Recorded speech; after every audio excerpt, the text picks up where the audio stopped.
because we make very solid and petrified consensus about integrity bioethics, I propose to continue with our presentation. So the next presenter is Tomislav Janovic from University of Zagreb. Thank you.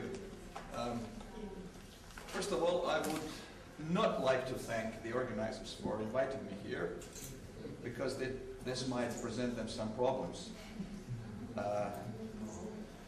Instead of that, just let me say very briefly that my topic will probably be still incomprehensible and uninteresting for our foreign colleagues, because it deals with the origins of integrative bioethics and the connection with another movement called the Praxis School of Philosophy, which thrived from the early 60s and was abruptly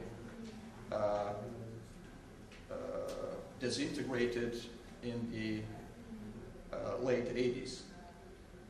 So I would just state my thesis at the outset that this is the right way to understand bioethics, the integrative bioethics movement, as a kind of byproduct of doctrinal adaptation that took place in the beginning of the 90s, in the times of transition, when the proponents of this praxis group tried to adapt to the new circumstances in the field, but also in society as such. Well, what are the reasons for this thing called doctrinal adaptation? I had some problems trying to find an apt term for this kind of transition. The reasons are, on my account, twofold: reducing dissonance between their own views, the views that were exposed, that were almost some kind of official philosophy during a very long period of time, and the new views, not only in politics or ethics, but also in the thing called Weltanschauung. So this is one thing. And the other is to retain the position of authority, both in the academia, but also in the wider community that they had before, during the 60s, 70s, and 80s. I mean, of course, I don't have time to elaborate a lot on this, but this is something that many people, both in Croatia and Serbia, know very well and are acquainted with very well. It is a controversial issue, I admit, but the problem is that we never, in this 20 years, had a chance to clearly to assess this period in our history of ideas and in our history. So what I will say now will be very sketchy, and I will assume that most of you, at least, know something about the Praxis group and the times when Marxism was not only dominating in philosophy and human sciences, humanities, but was actually a kind of official doctrine. Notwithstanding the difference between the two movements, between the integrative bioethics and the Praxis group, they still have, on my account, enough features in common to testify to this thesis, to their relatedness. These features do not are more formal features and practical features than theoretical ones, as we will see. So, very briefly, what is Praxis Group? It is a school of creative Marxism established by members of the Department of Philosophy, University of Zagreb in the early 60s, and had followers and ardent proponents in many university centers of former Yugoslavia, especially in Belgrade here at the Department of Philosophy. And here are some of the names, just some of the names. There are many others, of course, both in Zagreb and Belgrade. These are certainly the two most important people, and perhaps we should add Mikhail Matkovic in Belgrade. If we should speak of some kind of narrow group who had most influence on what happened in this field. It is very important to say that there were international contributors to group's activities. We could not say that there were members of the Praxis School or even proponents, but they certainly participated in the discussions, and here are some names. So let's go further briefly. What are the most important activities? They had this journal Praxis from 1964 to 1974, when the funding was cut, so abruptly Praxis was not anymore, existed anymore, but had a kind of sequel. This was an international edition of this journal. And very important to say, Corčula Summer School of Philosophy, members of the Praxis group are very proud on this school because many people, of which I have listed some on my previous slide, came to Corčula and discussed very important Marxist issues.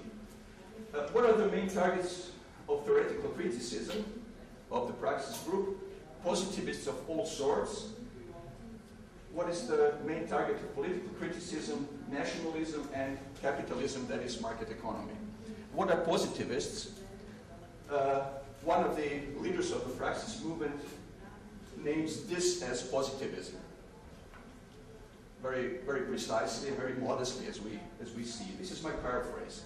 So the idea is that the whole Western European philosophical tradition can be divided into two parties.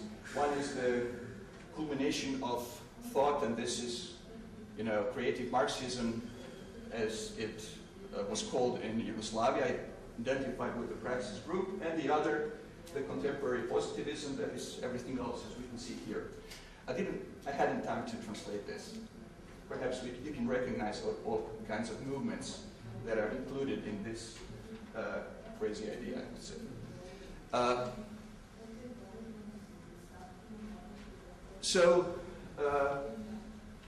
What was the reception of group's works and ideas among philosophers of other tradition? Almost non-existent. Of course, I would have to show this, but I cannot in 15, 20 minutes. So you will just take my word for it, and I will continue to work on this subject, and I hope I will have the opportunity to publish something about it. What about international reception according to citation index analysis? Hardly detectable. So, especially today, non-existent. Praxis group, dead as can be. What is group legacy? Important insights. After thousands of pages written, hundreds of articles and books published, dozens of dissertations supervised and defended, conferences organized, as one of the leading international participants said, many bottles of Dalmatian wine opened and so on and drank. Either trivial or ambiguous. So let me point to this one attempt at trying to identify this legacy, the most important, what is left of the Praxis group? What are their main ideas? Lino Veljak, one of the proponents of the young second generation of the Praxis group, has written an article, the Abschau der Praxisgruppe in German, and just to paraphrase what he's actually saying, the Praxis group provided elements of methodological justification. What does this mean? For the insight that the antithetical solidarity is a false alternative to real solidarity. This passage is end of the article. This is his summary of the Praxis group achievements. I mean,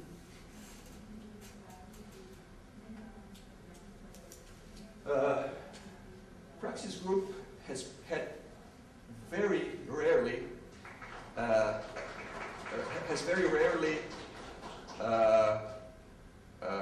achieved criticism because nobody dared to criticize them. There was one exception. Professor Nena Sestadic, also for the philosophy department, he's written a series of critical articles about Praxis group, almost all were published in the journal Theoria of, published by the Department of Philosophy, I think, in Belgrade, because it was very hard to, or the Serbian Philosophical Society. Yeah, sorry. Anyhow, Neven Sesardić pinpointed here some of the deficiencies of the Praxis group. Well, he said, what about this anti-dogmatic attitude it is based on straw man arguments and the strategy of whipping a dead horse, showing we expose Stalinism and dialectical materialism as something. It was, as he said, it is something as, this is a very, very, very good citation from Sesardić. Excuse me, could you please turn off your mobile phones, please? Continue. Thank you. It would be as if somebody would criticize Lysenko's theory and claim he's doing a very epochal job here. So this is Neven Sesardić's claim. Group's main tenets empirically untrue, incoherent, trivial, all at best ambiguous. Double standards in the group's uncompromising commitment to human rights untrue, as in the case of politically prosecuted and imprisoned Croatian philosophers in the period in the early 90s aptly shows. And very importantly here, because this is the connection to integrative bioethics, false or exaggerated reports on the alleged persecution of the group by the authorities. I mean, they were cut funds for the journal. Let me go on. This is very important. What happened is that the second generation of Praxis group proponents, I'm speaking of proponents, not as members, this is unclear, but clearly there are many names that could be justifiably called proponents. They have changed their ideological position overnight. And it was typically from Marxism to some kind of liberalism. How can this be seen? Well, numerous courses of Marxism disappeared from the curriculum of the Department of Philosophy, Philosophical Faculty in Zagreb, and replaced by more appropriate or more appropriately labeled courses. In ethics, before transition, you had Kant, Fichte, and Marx almost exclusively the subjects of ethical courses, with some Hegel. Afterwards, we have only Kant and Fichte left, with some more Hegel, perhaps. This is my point. No external, or at least detectable, pressure. Marxism just disappeared. People who, for 25 or maybe more years, endorsed Marxism, I'm speaking of the second generation, not of the first generation, suddenly ceased to be Marxists. Overnight. Interesting fact. Nobody has written about this, to my knowledge, or very, very scarcely. And, of course, the appropriate adjustments of CV for the former department members. Example, this is a very good example. As a minister, Neven Sesardić also pointed to this. We had two ministers, philosophers in Croatia, not very fortunate. This Gvozden Flego never mentioned that he worked for 20 years almost at the chair, or maybe less, not 20 years, but at least 15 years at the chair for Marxism. And he just said chair of social philosophy. Chair of social philosophy never existed before 1990. And this is important. These are chairholders of ethics for my subject, Milan Tangerga and Ante Čović. Here are their short biographies. Milan Tangerga was praised in the press as undoubtedly the biggest Croatian ethicist of all times when he died in 2008. This is a citation from newspaper Jutarnji List. Undoubtedly the biggest Croatian ethicist of all times. Incredible. And this is his successor and the father of integrative bioethics. And this is the founding father of Praxis Group. So, you see, personalities connect these two movements, clearly. But we will see that other things are also here important. Well, I will now skip this. This is interesting because Tangerga had a very bad opinion on normative ethics as such. He claimed normative ethics is compatible with Marxism. This is interesting because Ante Čović very often likes to cite Kanderga as his predecessor. On bioethics, this is devastating.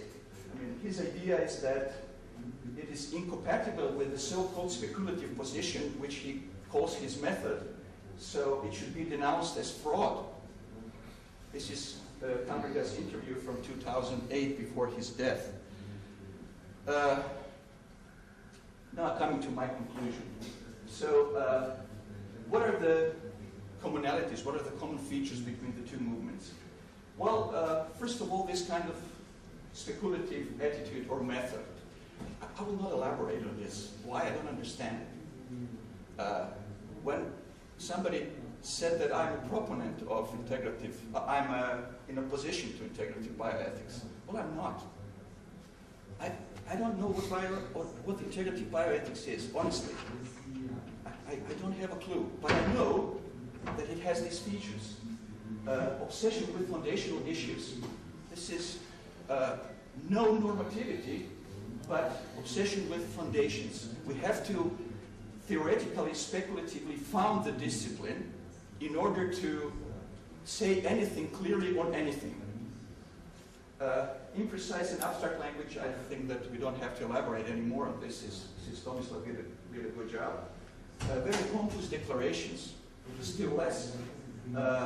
I mentioned this already, non-empiricism, mostly non-empirical data. This is something that is very common for praxis group.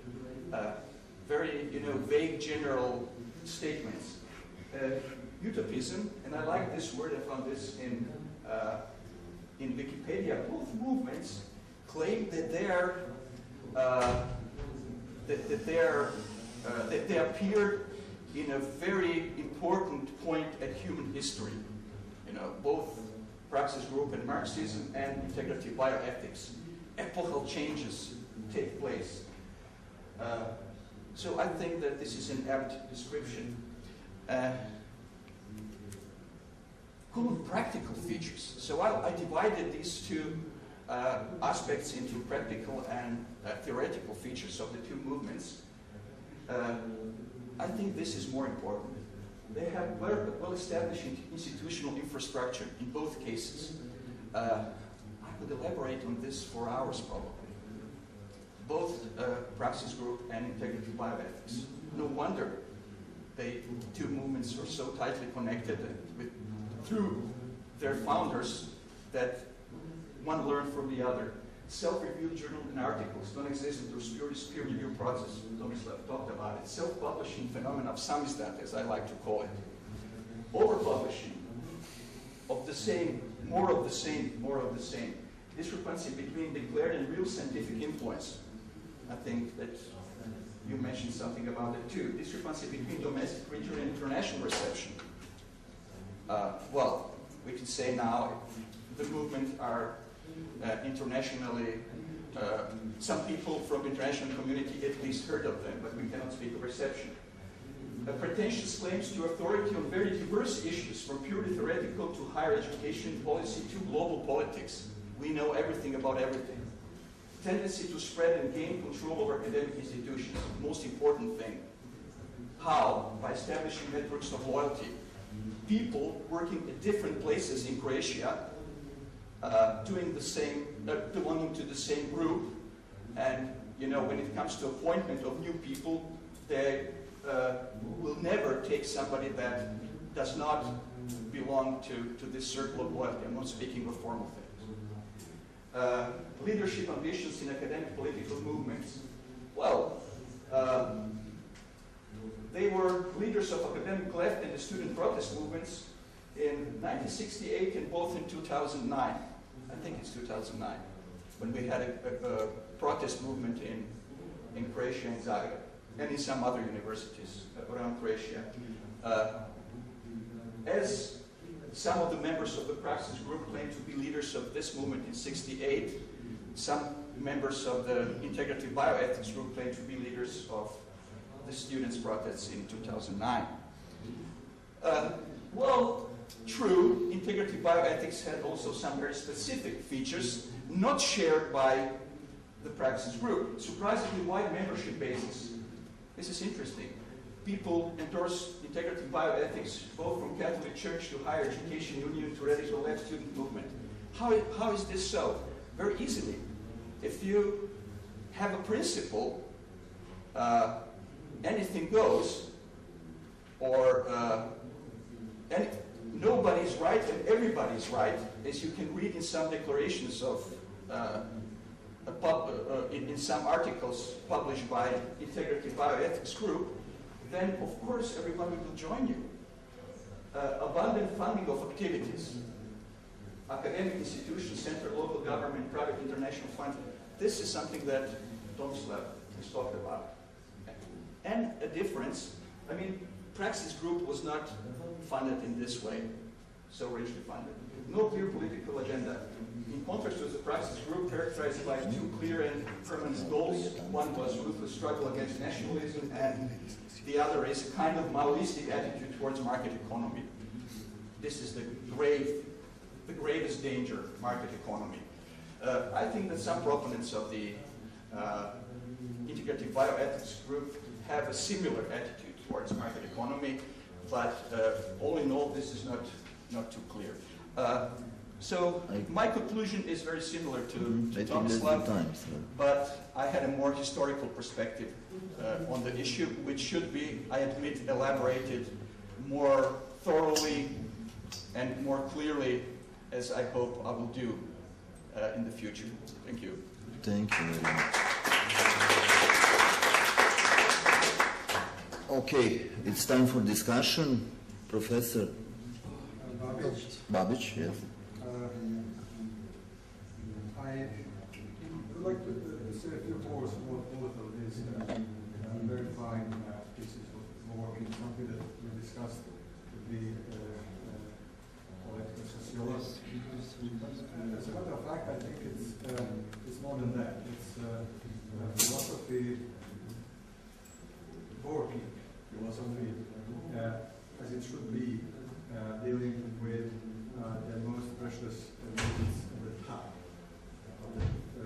Okay, that's a point that is very important that Janovich just stressed that the heritage of Marxism has never been assessed properly, both in Croatia and in Serbia. Croatia is a tradition in that sense. But you mentioned Neven Sasani, so I will just conclude. There are others that are ready to ask questions and discuss. What I would say as a comprehensive point from my opinion is that Neven Sasani would be proud to hear you two guys if he was now with us. Thank you. We would be proud that he's alive. that he's proud. No, I was thinking that If he would be here. If he would be here. Thank you. Thank you. I mean, this was a comment, and I thank you for the comment. Colleague? Okay. First of all, I would like to apologize to the international audience who had to listen about the political, ideological background of some philosophical ideas in a conference about human enhancement, if I remember correctly. I'm not aware how does this relate to ethics and the topic of human enhancement, but since I would like to put aside this political, ideological view, which can be discussed for next 10 years, and I don't think it's relevant for other participants of this conference, I would like to ask several questions to address several questions to Mr. Janovich.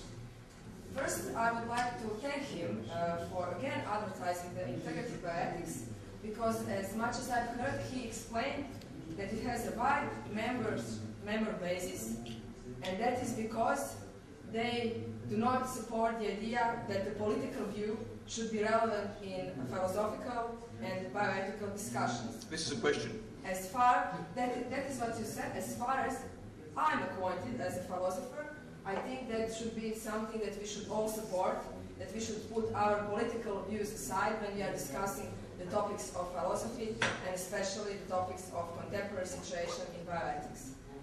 Considering my question, I have dealt a lot with philosophy of Milan Kundera. I have dealt a lot with philosophy of Neven Sesadic as a part of criticism of Milan Kundera.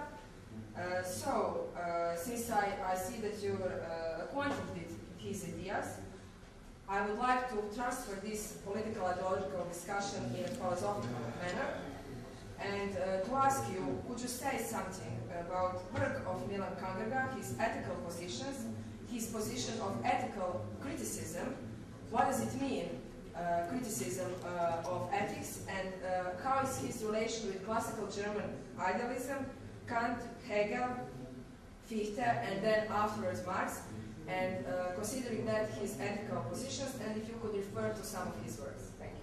Can I do only Fichte now? Just give me 2 hours, please. Do I have 2 hours?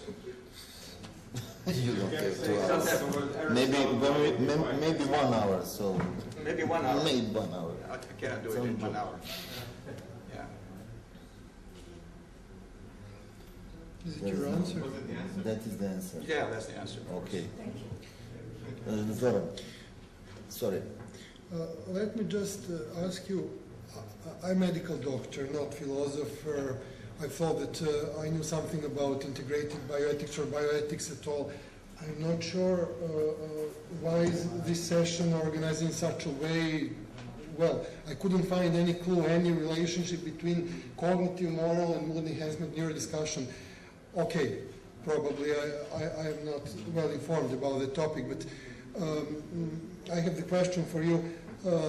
Could you please tell, what is your opinion, could you please assess Marxism? You have mentioned Marxism here. What is your opinion about that?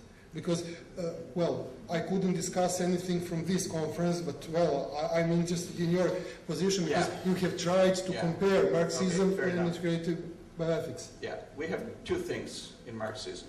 First is the fact that Marxism was the dominating movement in philosophy. So not only in the party program, in the program of the Communist Party, which was the leading political party in the former Yugoslavia, but also in philosophy. So my point was that there was nothing else except Marxism, or almost nothing else. I'm speaking about Croatia now. In Belgrade, the situation was somewhat different, more liberal, I would say. And the second thing is, if you like to hear my opinion on Marxism, I mean, there's hundreds issues that come to mind when we speak of Marxism, but basically it is my opinion is negative. I mean, I don't think it's attainable, both philosophical or sociological position, for many reasons that I cannot elaborate now.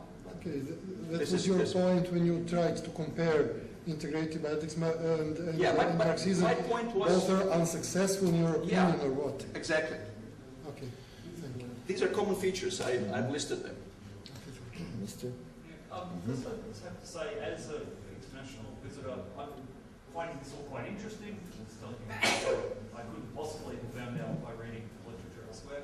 I did want to make 2 observations. One, I'm pretty sure the Praxis Group was actually significantly intellectual and influential in Australian philosophy during that period. There's a particular Marxist left in Australian philosophy.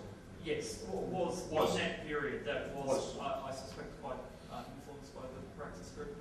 Secondly, the phenomenon you described of people rebranding their Marxism is not unique to this region. That happened worldwide. In 86, 87, people are still teaching courses in Marxist philosophy. By 91, 92, it's all changed in the way you describe it. So, but this is interesting. Why did this happen in Croatia?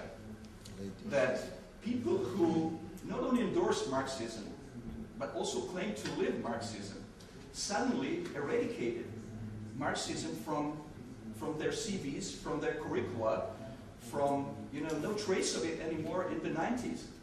I just want to point you to one fact. I mean, it's really interesting.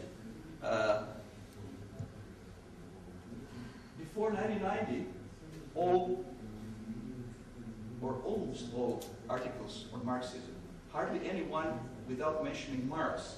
This is the dissertation, Marxism as Philosophy of the World. And now, after 1990, liberalism and then integrative bioethics. Well, how come this coincided with the political, you know, change of political climate?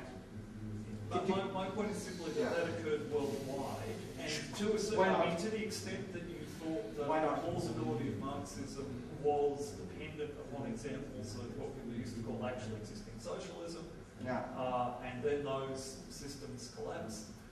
It wasn't unreasonable to say, oh right, that was, you know, that was a mistake. Of course, many people didn't say that. They just. This is my point. Sorry, this is a crucial issue that you just glossed over now. Who said that it was a mistake? Where will you find this? Sorry, we were wrong. Yeah, no, for years, we endorsed the wrong doctrine. Yeah, I can't comment on that. Appointed people as professors, supervised dissertations, written thousands of pages, organized conferences and conferences without coercion. Just by chance. Ladies at first, Thank you. and then gentlemen. I find it quite interesting, this action, this situation of movements, and I was just wondering whether you could, I mean, given some critiques, also give us a hint of where you would think that bioethics in this region should head in the future. It's not integrated bioethics. What kind of future do you see?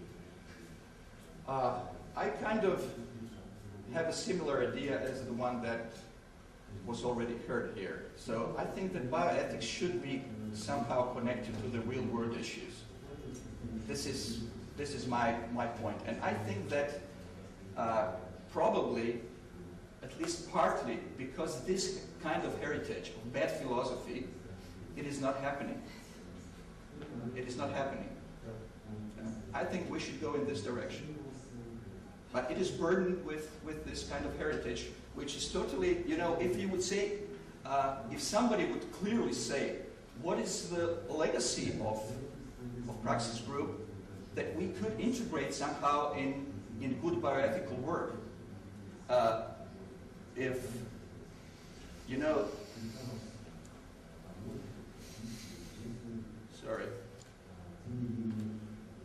if this is summary of the legacy, I wonder whether this could all be productive. I think not. So we have to get away from this and start anew. This is my opinion. Okay, we have a time only for 2 short questions. You? Okay. Okay. I have several questions, but I will try to be short. So I also think that this is even more far from the topic of this conference than lecture of Professor Zanovic, but the possible link is that the thesis, if I understood correctly, that the integrative bioethics is a kind of enhancement of praxis philosophy, and that's possible between the topic of this conference and the topic of this presentation.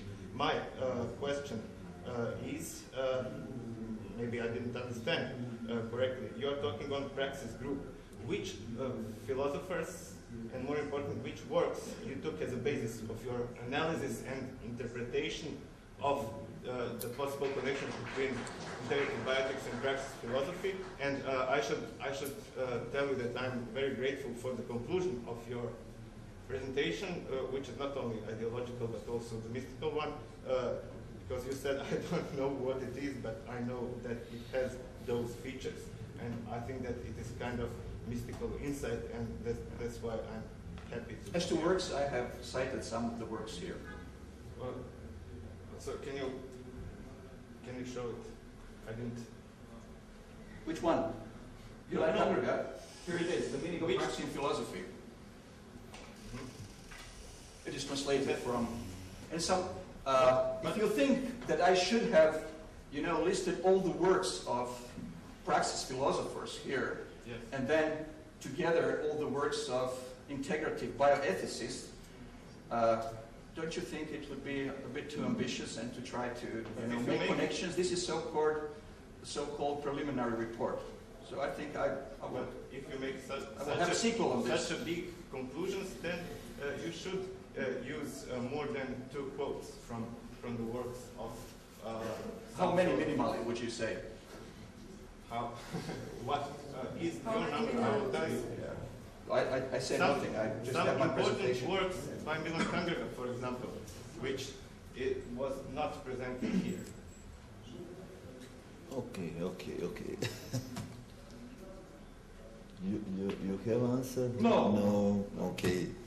Second time. So, like Rob, I'm an international visitor as well, and I'm also finding it very interesting. But just a brief question. So, I'm quite interested in this relationship between the kind of Marxist history and perhaps this new integrative bioethics, which I'm learning about anyway. And so, I'm interested in this sort of doctrine that you suggest integrative bioethics has that all are right and no one is right. And I'm just wondering how that sort of viewpoint kind of developed, because it seems that Marxism certainly made some quite salient normative claims. So I'm just wondering how it's kind of shifted to this sort of more relativistic sort of position. Yeah, that's a very good question. I would say that integral bioethics integrated a part of Marxist heritage into its work, only a part. Certainly, this kind of non-normativism, nobody's right and everybody's right. This is from Luka Tomašević, if I'm right. This is one of the members of the Integrative Bioethics group. This is something that Kangerga and the Marxists would never have endorsed. They had a clearer picture. But, you know, integrative bioethics is integrative. So it has to integrate everything, and this is really hard. You know, Catholic Church and... Okay. Okay. Only one short question for me. I want to put ball on the ground. So, Yeah. from your point of view, why nobody mentioned Marxism in the context of general ethics? What's your opinion? You mean nobody now? Yes, or? no, or almost nobody. Yes. Well, that's... the answer partly is that Some personal Marxism is reason. still not very popular. You know, Excuse me, could you please be quiet? I couldn't... Nena Cekic, could you please be quiet, because there is a discussion here, and I'm sure that nobody could hear because you are speaking loud. Please, I would continue. say that it is returning to the scene in the days of crisis, and you know, some people probably think that they should not be ashamed of their Marxist history, biography anymore. So it is coming back to the scene, but I have not seen any good and clear work on the connection between Marxism and ethics.